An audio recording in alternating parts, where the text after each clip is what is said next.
பாலும் தெளிதேனும் பாகும் பருப்பும் இவை நாளும் கலந்தவனுக்கு நான் தருவேன்.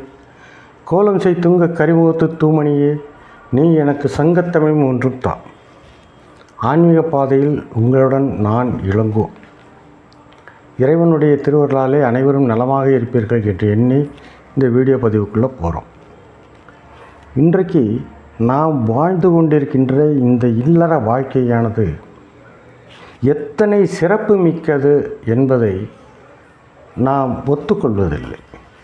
இது மிகவும் சிறப்பான ஒரு இல்லற வாழ்க்கையை நாம் வாழ்ந்து கொண்டிருக்கிறோம். இத்தகைய ஒரு இல்லற வாழ்க்கையை வாழ்வதற்கு நாம் பெரும் பேறு செய்திருக்க வேண்டும். நாம் பாக்கியசாலிகள், நாம் புண்ணியம் செய்திருக்க வேண்டும். இதை நிறைய பேர் ஒத்துக்கொள்வதே இல்லை. போங்க சார், இது என்ன வாழ்க்கை? இது இறைவனை வணங்குவதற்கு கூட நேரமில்லை, ஓயாமல் இயங்கிக் கொண்டே இருக்கிறோம். நாம் ஓடிக்கொண்டே இருக்கிறோம், ஆனால் எதை நோக்கி ஓடுகிறோம் என்றே தெரியவில்லை என்று சொல்லுபவர்கள் பலர் இருக்கிறார்கள். இல்லறம் என்றால் இப்படித்தான் இருக்கும்.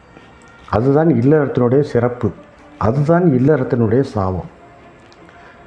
நம்முடைய முன்னோர்கள் இறைவனை அடையக்கூடிய 2 அறங்களை நமக்கு சொல்லி சென்றிருக்கிறார்கள். ஒன்று இல்லறம், மற்றொன்று துறவறம். இது அந்த காலத்திலே ஏற்படுத்தப்பட்ட ஒன்று. ஆனால் இன்றைய சூழ்நிலையிலே நான் 4 விதமாக இதை பார்க்கிறேன். இல்லறம், இல்லறத்தின் வழியாக இறைவனை அடைய முடியும் என்று நமக்கு வாழ்ந்து காட்டியவர், எடுத்து சொல்லி வாழ்ந்து காட்டியவர் சுந்தரமூர்த்தி சுவாமிகள். துறவரம் என்று சொன்னால் மணிவாசகர் இருக்கிறார், அப்பரடிகள் இருக்கிறார். இது துறவரத்தின் நிலை, அவர்கள் வாழ்ந்த நிலை. இது 2ற்கும் இடையிலே ஒரு நிலையிலே மக்கள் வாழ்கிறார்கள். இவர்கள் திருமணம் என்ற ஒன்றை, திருமண பந்தத்தை வெறுத்து விடுகிறார்கள். திருமண பந்தம் வேண்டாம் என்று சொல்லி காவி அணிந்து கொள்கிறார்கள். நான் இறைவனுடைய திருப்பாதங்களை என்னுடைய மனதில் ஈர்த்தப் போகிறேன், எனவே எனக்கு திருமணம் தேவையில்லை என்று சொல்லி ஒரு நிலையிலே மனிதர்கள் வாழ்கிறார்கள். இவர்கள் காவி அணிந்து கொள்கிறார்கள். இவர்கள் துறவிகளா என்று கேட்டால் இவர்கள் துறவரம் பூண்டவர்கள் அல்ல. என்னுடைய உறவினரே கூட ஒருவர் இருக்கிறார். அவர் திருமணத்தை மறுத்தவர், மிக இளவயதிலேயே மறுத்திருக்கிறார். இப்பொழுது கிட்டத்தட்ட என்னுடைய வயது இருக்கும் அவருக்கு. ஆனால் அவர் காவி அணிந்திருக்கிறார். அவரை துறவி என்று என்னால் சொல்ல முடியாது, அவர் துறவரம் பூண்டவர் என்று என்னால் சொல்ல முடியாது. ஊரில் இருக்கக்கூடியவர்கள் எல்லாம் அவரை சாமி என்று சொல்கிறார்கள், சாமியார் என்று சொல்கிறார்கள். ஆனால் என்னால் அப்படி சொல்ல முடியவில்லை. ஏனென்றால் அவர் எதையுமே துறக்கவில்லை. நாங்கள் இருக்கக்கூடிய வீட்டிலேயே அவர் வசிக்கிறார். நாங்கள் உண்ணக்கூடிய உணவுகளையே அவர் உண்கிறார். நெய், பருப்பு, நாங்கள் எதை சாப்பிடுகிறோமோ அதையே அவர் சாப்பிடுகிறார். நாங்கள் பார்க்கக்கூடிய டிவியை அவரும் பார்க்கிறார். நாங்கள் வைத்திருப்பதைப் போல அவரும் ஒரு மொபைல் வைத்திருக்கிறார். அதில் யூடியூப்பில் வீடியோ பார்க்கிறார், இன்ஸ்டாகிராம் பார்க்கிறார், எல்லாமே செய்கிறார். என்ன ஒரு வித்தியாசம் என்று சொன்னால், நான் ஒரு 10 நிமிடங்கள் இறைவனை வணங்குவேனே, ஆனால் அவர் ஒரு கூடுதலாக 20 நிமிடங்கள் செலவழித்து ஒரு அரை மணி நேரம் இறைவனை வணங்குகிறார். அதுதான் வித்தியாசம். அவர் எதை துறந்திருக்கிறார்? துறப்பது என்பது பேர். அவர் துறவி ஆக முடியாது.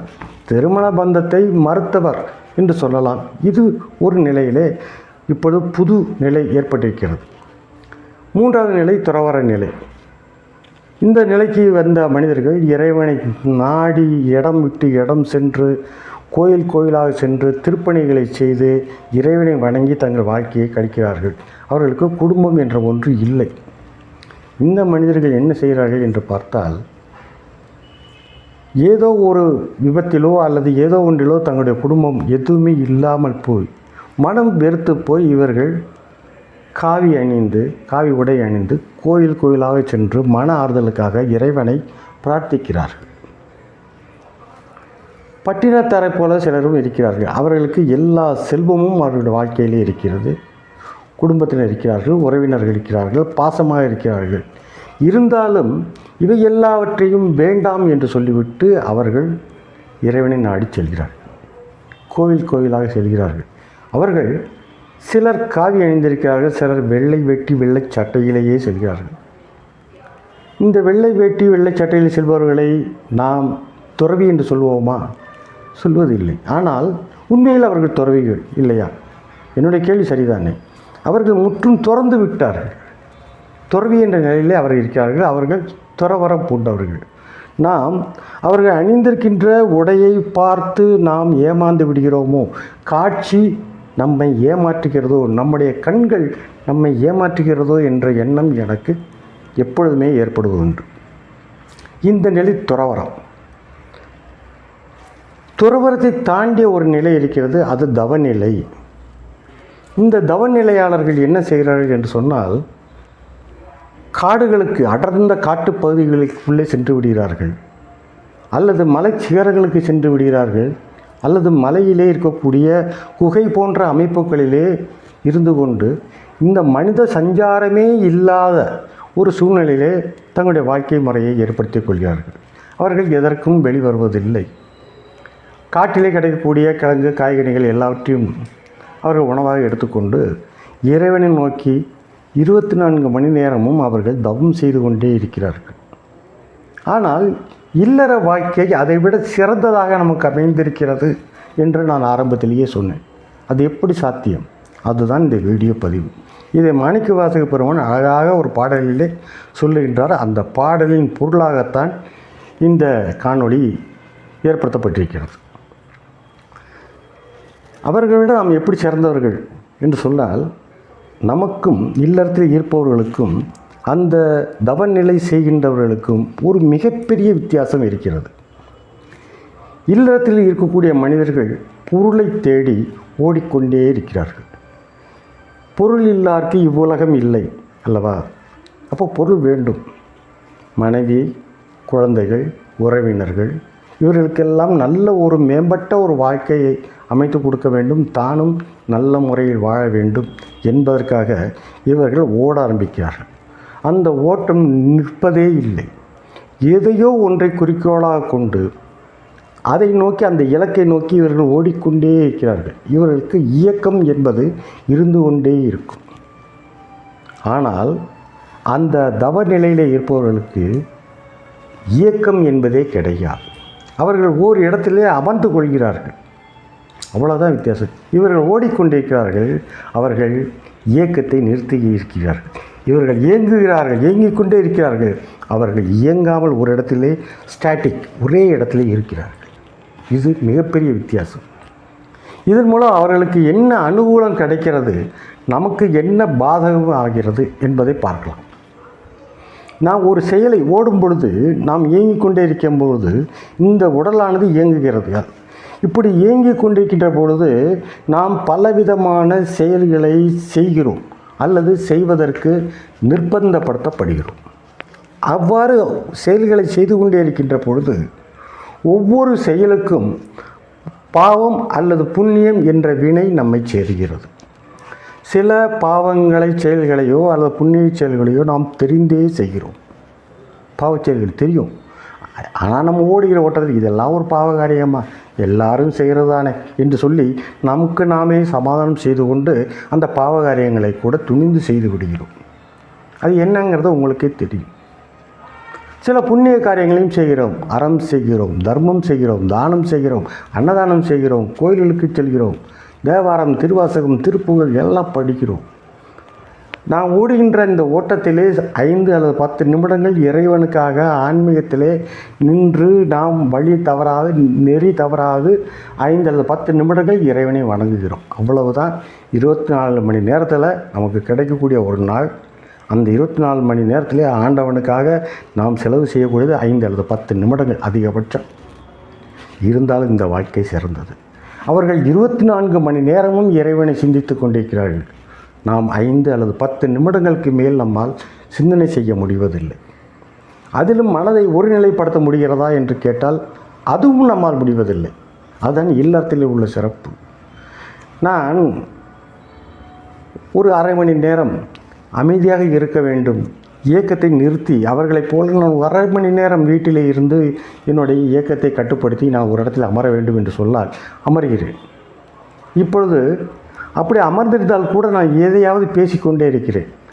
அந்த செயலானது பாவ புண்ணியங்களை எனக்கு கொண்டு வருகிறது.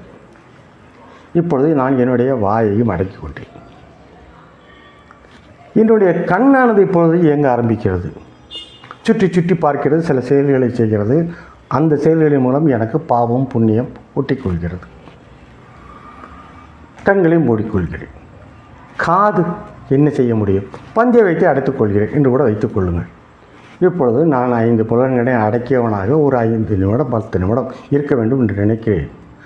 ஆனால் இப்பொழுது என்னுடைய மனமானது வேகமாக இயங்க தொடங்குகிறது.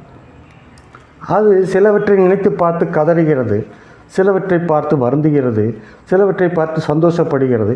இப்படி பல செயல்களை இந்த மனமானது செய்ய ஆரம்பிக்கிறது, படு வேகத்தில் இயங்க ஆரம்பிக்கிறது. இதை எப்படி கட்டுப்படுத்துவது? ஆக நம்மால் இயன்றது என்பது ஒன்றுமில்லை. நமக்கு பயிற்சியும் இல்லை, அதற்கான முயற்சிக்க நேரமும் இல்லை. ஆனாலும் இந்த இல்லற வாழ்க்கை சிறந்தது. திருப்புகழிலே அருணகிரிநாதர் ஒரு பாடலை அழகாக பாடுவார்.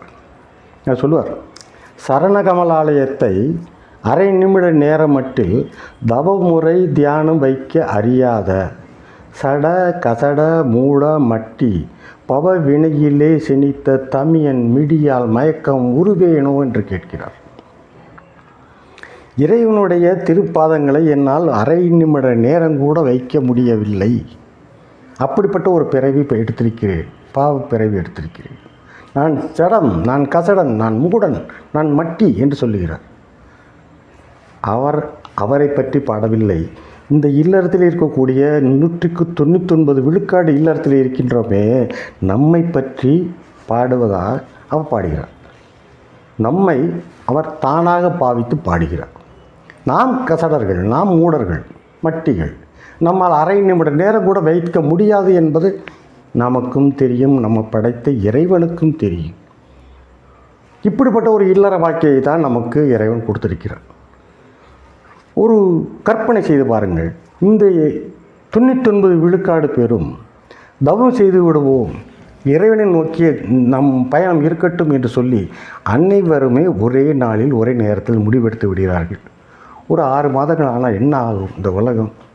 அனைவரும் நீண்ட தலைமுடி, தாடி, மீசை எல்லாம் வைத்துக்கொண்டு ஒரு பிச்சை பாத்திரத்தை ஏந்தி கொண்டு போகும். இதுதானே நடக்கும். இறைவனை தேடி நடக்கும்போது யாசகம் பெற்று இறைவனை நாடக்கூடிய ஒரு சூழ்நிலை உருவாகிறது. அப்பொழுது நமக்கு உணவு எங்கிருந்து கிடைக்கும்? இந்த பெண்கள் என்ன செய்வார்கள்? நம்முடைய குழந்தைகள் என்ன செய்வார்கள்? யோசனை பண்ணி பார்த்தால் உலகம் தன்னுடைய இயல்பு நிலையை இழந்துவிடும். மற்ற அனைவரும் ஒரு காவியோ ஏதோ ஒன்றை அணிந்து கொண்டு தாடி மீசையெல்லாம் வைத்துக்கொண்டு இந்த உலகம் முழுவதும் பறந்து கிடப்பார்கள். இது போன்ற ஒரு உலகையா இறைவன் படைக்க விரும்பினான்? இல்லை. அவன் படைக்க விரும்பியது ஒரு அழகான உலகம், இப்பொழுது இருக்கக்கூடிய உலகம். இல்லறத்திலே இருந்து ஒழுகுபவர்கள் 199 விழுக்காடு, 1 விழுக்காடு துறவரம் பூண்டவர்கள் அல்லது தவநிலைக்கு செல்பவர்கள். அவர்கள் மட்டும்தானா புண்ணியம் செய்தவர்கள் என்று சொன்னால் இல்லை, நாமும் புண்ணியம் செய்திருக்கிறோம். நான் சொல்லலைங்க, மாணிக்கவாசக பெருமான் பாடுகிறார். இப்போது அவர்களுக்கும் நமக்கும் என்ன வித்தியாசம்? அவர்கள் எந்த செயலையும் செய்வதில்லை, அமைதியாக இருக்கிறார்கள். 5 புலன்களையும் அடக்குவதற்கு முயற்சியும் பயிற்சியும் எடுக்கிறார்கள். அதனால் அவர்களுக்கு சித்திக்கிறது. அவர்கள் மனநிலையை சமநிலைப்படுத்திக் கொள்கிறார்கள். 24 மணி நேரம் அதையே சிந்தித்து கொண்டிருப்பதால் அவர்களால் முடியும். நம்மால் அரை நிமிட நேரம் கூட நம்மால் செய்ய முடிவதில்லை. இறைவனை தியானிக்க முடிவதில்லை, மனம் ஒத்துழைப்பதில்லை. இதுதான் நம்முடைய நிலை. இப்போ அவர்கள் அந்த மாதிரி இருந்து கொண்டிருக்கிறார். நாம் இந்த நிலையில் ஓடிக்கொண்டிருக்கிறோம். பொருளை ஈட்டுவதற்காக நாம் ஓடிக்கொண்டிருக்கிறோம். அப்படி இயங்குகின்ற பொழுது நாம் செய்யக்கூடிய செயல்கள் எல்லாவற்றிலும் பாவம் அல்லது புண்ணியம் என்ற ஒன்று நம்மை ஒட்டிக்கொள்கிறது என்று சொன்னேன். சில விஷயங்களை தெரிந்து செய்கிறோம், சில விஷயங்களை அறியாமல் செய்து விடுகிறோம்.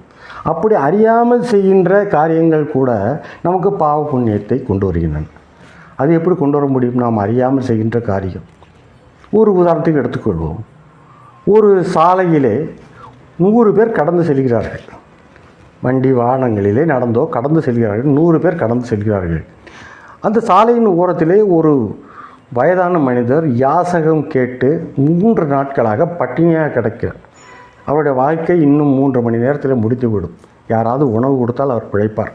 இது அவருடைய சூழ்நிலை, ஒரு கற்பனை. இவரை ஒரு மனிதன் என்று கூட, ஒரு உயிரினம் என்று கூட மதிக்காமல் இந்த மனித கூட்டமானது நாம் மனித கூட்டமானது இயங்கிக் கொண்டே இருக்கிறது, ஒரு இலக்கு நோக்கி ஓடிக்கொண்டே இருக்கிறது. அவர்களுக்கு இந்த மனிதன் 3 நாட்களாக சாப்பிடவில்லை அல்லது 3 மணி நேரத்தில் இறந்து போய்விடுவான் என்பது தெரிந்தால் அவர்கள் எல்லா வேலையையும் நிறுத்திவிட்டு இந்த மனிதனுக்கு உணவு வாங்கி தருவதற்கு யாரும் தயங்க மாட்டார்கள். அது சத்தியமான உண்மை. 4 இட்லி வாங்கி கொடுத்தா போதும், 50 ரூபா ஆகுமா, எல்லோரும் தங்கள் வேலையை நிறுத்திவிட்டு வந்து செய்து விட்டு போவார்கள். ஆனால் அவர்கள் இதை அறிவதில்லை, அறியாமலே கடந்து போகிறார்கள். இப்பொழுது அந்த மனிதன் இறந்து விடுகிறான். என்னுடைய கேள்வி என்னவென்றால், இந்த கடந்து சென்றார்களே, நாம் அல்லவா கடந்து சென்றோம், 100 பேர் கடந்து போயிருக்கும். இந்த 100 பேருக்கும் அதில் இந்த பாவ காரியத்தில் பங்கு உண்டா? இல்லை, பங்கு உண்டு. இது நாம் அறியாமல் சம்பாதிக்கின்ற ஒரு பாவம். இதைப் போலவே நாம் அறியாமலே புண்ணியம் செய்கிறோம். எப்படி? தெரிந்து செய்வது வேறு, நாம் தெரியாமல் செய்வதற்கு விளக்கம் கொடுத்து கொண்டிருக்கிறேன். ஒரு புழு இருக்கிறது, அது பாதி மண்ணுக்குள்ளே நுழைத்து கொண்டு விட்டது, இன்னும் ஒரு சிறு பகுதி இருக்கிறது. இதை உண்ணுவதற்கு ஒரு காக்காயோ ஒரு குருவியோ அங்கே வருகிறது. இப்பொழுது நான் அங்கே கடந்து செல்கிறோம். கடந்து செல்லும்போது நம்மை பார்த்து அந்த பறவையானது விலகி செல்கிறது. நாம் கடந்த பிறகு அந்த பறவை திரும்பி வந்து பார்க்கின்ற பொழுது இந்த புழு தன்னுடைய கூட்டுக்குள்ளே தன்னை முழுமையாக அடைத்து கொண்டு விட்டது. இந்த புழுவின் உயிரை நாம் காப்பாற்றி இருக்கிறோம் நம்மை அறியாமலே. இதற்கான ஒரு புண்ணியம் நம்மை வந்து சேரும். இந்த பாவத்தையும் புண்ணியத்தையும் நாம் இந்த பிறவியிலேயே கழிக்க வேண்டும். ஏன்? இது நம்முடைய செயலின் மூலம் ஏற்பட்டது. இந்த பாவத்தையும் புண்ணியத்தையும் நாம் கழித்தே தீர வேண்டும் இந்த பிறவியிலே. அப்படி இந்த பாவ புண்ணியங்களின் தொகுப்பு மிச்சம் இருக்குமானால் இது அடுத்த பிறவியின் நீட்சியாக அடுத்த பிறவியாக நமக்கு மாறுகிறது. ஆனால் தவம் செய்பவர்கள் எந்த செயலையும் செய்வதில்லை. எனவே அவர்களுக்கு பாவ புண்ணியம் என்ற ஒன்று இந்த பிறவியிலே அவர்களுக்கு சேர்வது என்பது மிகவும் குறைவானதாக இருக்கும். நம்மை போல அல்ல, அவர்கள் மிகவும் குறைவான செயல்களை செய்வதால் அவர்களுக்கு பாவம் புண்ணியம் குறைவு. எனவே அவர்களுக்கு பிறவி என்ற ஒன்று இல்லாமல் இருப்பதற்கான சாத்தியக்கூறுகள் அதிகம். நான் சதுரகிரி மலைப்பகுதி என்னுடைய அடிவாரத்திலே சற்று தள்ளி இருக்கிறது என்னுடைய சொந்த ஊர். அங்கேருந்து தான் இந்த வீடியோ பதிவுகளை நான் இட்டுக்கொண்டிருக்கிறேன். சதுரகிரி மலைக்கு நிறைய பக்தர்கள் மேலே செல்வார்கள், ஏகப்பட்ட வேண்டுதல்களை வைத்து கொண்டு செல்கிறார்கள். அந்த சதுரகிரி மலையிலே நிறைய சித்தர்கள் இன்றும் உயிர் வாழ்வதாக மக்கள் நம்புகிறார்கள். அப்படி நம்புகின்ற கூட்டத்திலே நானும் ஒருவன். ஆனால் எனக்குள்ளே ஒரு கேள்வி வரும். இவர்கள் மனித நடமாட்டம் இல்லாத இடங்களுக்கு மனிதர்கள் அங்கே செல்லுகின்ற பொழுது இவர்கள் அந்த இடங்களை விட்டு சென்று விடுகிறார்கள். மனிதர்கள் இறங்கிய பிறகு, சதுரகிரி மலையை விட்டு இறங்கிய பிறகு அந்த சித்தர்கள் அங்கே நடமாட்டம் இருக்கிறது என்றெல்லாம் சொல்லுகிறார்கள். இப்படி வரக்கூடிய இந்த பக்தர்கள் யாராவது ஒருவருக்கு அவர்கள் உதவி செய்யலாமே. அவர்கள் கருணை கண் திறந்து பார்த்தாலே போதும், குழந்தை இல்லாதவர் குழந்தை பாக்கியமோ, திருமணம் நடக்காதவர்களுக்கு திருமணமும் நடந்துவிடுமே. ஏன் அதை அந்த சித்தர் பெருமக்கள் செய்வதில்லை? யாருக்காவது ஒருவருக்காவது செய்யலாமே, ஏன் செய்வதில்லை என்று கேட்டால், முக்கியமாக ஏன் இந்த மனித சஞ்சாரம் இல்லாத இடத்தை அவர்கள் தேர்ந்தெடுக்கிறார்கள் என்று சொன்னால், இவர்களை பார்த்தால் அவர்களுக்கு செய்ய தோன்றும். அப்படி அந்த ஒரு செயலை அவர்கள் தவத்தின் வலிமையால் இவர்களுக்கு அருள் செய்தால் அதன் மூலம் கிடைக்கக்கூடிய புண்ணியம் அவருடைய கணக்கில் சேரும். அந்த புண்ணியத்தை அவர்கள் அனுபவிப்பதற்கு இன்னும் ஒரு பிறவி எடுக்க வேண்டும். இது ஒழிவாக்குவதற்காகவே அவர்கள் தனியாக இருந்து மனித சஞ்சாரம் இல்லாத இடங்களிலே இருந்து அங்கேயே பழகிவிடுகிறார்கள். மனிதர்களை தேடி வருவதில்லை. இதுதான் சித்தருடைய நிலைப்பாடாக இருக்கும் என்று நான் கருதுகிறேன். இப்படி போகிறது நம்முடைய இல்லற வாழ்க்கையிலே. நாம் பாவ புண்ணியங்களை சேர்த்து கொண்டே இருக்கிறோம். இதனுடைய நீட்சியாக நமக்கு பிறவிகளும் வந்து கொண்டே இருக்கிறது. இதை எப்படி நாம் சரி கட்டுவது? இந்த பாவ புண்ணியங்களை எப்படி இல்லாமல் ஆக்குவது? இல்லறத்தில் இருந்து கொண்டு பொருள் தேட வேண்டும், ஓட வேண்டும். ஓடுகின்ற பொழுது, இயங்குகின்ற பொழுது நாம் செயல்களை செய்து கொண்டே இருக்கிறோம். இந்த செயல்களின் மூலம் நமக்கு பாவங்களும் புண்ணியங்களும் நம்மை தொடர்ந்து சேர்ந்து கொண்டே இருக்கின்றன. அது ஒன்றுதான் அவர்களுக்கும் நமக்கும் உள்ள வித்தியாசம். இதை எப்படி நாம் அழிப்பது அல்லது இல்லாமல் செய்வது அல்லது குறைத்து கொள்வது என்பதைத்தான் பார்க்கணும். மாணிக்கவாசக பெருமான் பாடுகிறார் பாருங்க. இறைவா, அங்கே தவம் செய்கிறார்கள். அவர் சொல்கிறார், அவரே தவ நிலையிலே இல்லை, அவர் துறவற நிலையிலே இருக்கிறார். அவர் பாடுகிறார், நானேயோ தவம் செய்தேன் சிவாய நம எனப் பெற்றேன். இறைவா, நான் என்ன தவம் செய்து விட்டேன் அவர்களைப் போல? நான் ஒரு தவமும் செய்யவில்லையே, ஆனாலும் எனக்கு சிவாய நம என்ற மந்திரத்தை எனக்கு கொடுத்தாய். நானேயோ தவம் செய்தேன் சிவாய நம எனப் பெற்றேன். தேனாய் இன்னமுதுவுமாய் தித்திக்கும் சிவபெருமான் தானே வந்து எனது உள்ளம் புகுந்து அடியேற்கு அருள் செய்தான் என்று பாடுகிறான். இங்கே இந்த பாட்டை கவனமாக கேட்கணும். அருள் செய்தான், அடியேற்கு அருள் செய்தான். அருள் செய்தவன் யார்? சிவபெருமான். சிவபெருமான் எப்படிப்பட்டவன்? தேனாய் இன்னமுதுமாய் தித்திக்கும் சிவபெருமான். யாருக்கு அருள் செய்தான்? அடியேற்கு அருள் செய்தான். அந்த அடியேர் யார்? மாணிக்கவாசகர். மாணிக்கவாசகருக்கு அருள் செய்கிறார். என்ன அருள் செய்தான்? சிவாய நம என்று அருள் செய்கிறார். அந்த சிவாய நம எப்படிப்பட்டது? தேவர்கள் முனிவர்கள் செய்கின்ற தவத்தின் பலனாக அவர்களுக்கு உபதேசிக்கின்ற, அவர்களுக்கு குருவாக தோன்றி, அவர்களுக்கு நல்லாசிரியனாக தோன்றி அவர்களுக்கு உபதேசம் செய்கின்ற மந்திரம் சிவாய நம. அந்த மந்திரத்தை நான் எந்த தவமும் செய்யவில்லை, இருந்தாலும் எனக்கு இதை அருளினை இறைவா என்று சொல்லுகிறார். இன்னும் ஒரு முக்கியமான விஷயம் இங்கே பார்க்கணும். இதை அருள் செய்கின்ற பொழுது அதை அருள் செய்தது அருளினான், அருள் செய்தான் என்று சொல்கிறாரே, இதை மாணிக்கவாசகருக்கு எம்பெருமான் அருள் செய்கிறார். அந்த செஞ்சடையான் அருள் செய்கிறார். தில்லைக்கூத்தன் அருள் செய்கிறார்.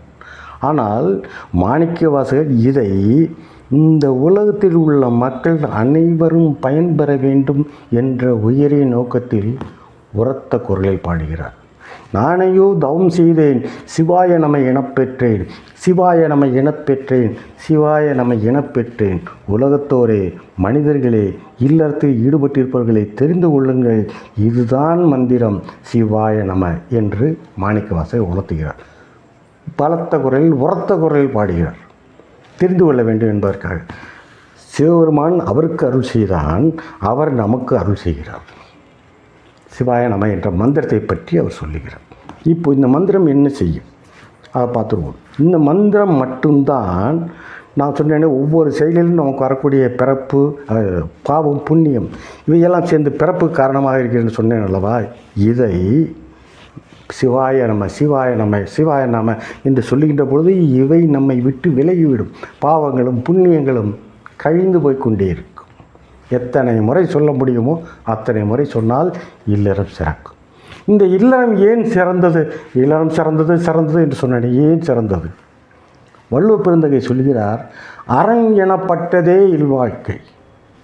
இந்த வார்த்தையை கவனிக்கணும். அரண் எனப்பட்டதே இல்வாழ்க்கை. அப்போ மற்றவை அறந்தான், ஆனால் இதற்கு பின்னால் தான். இந்த மலர் அழகானது, இந்த மலரே அழகானது என்று நான் சொல்லுகிறேன். அப்போ மற்ற மலர்கள் அழகானவை அல்லவா?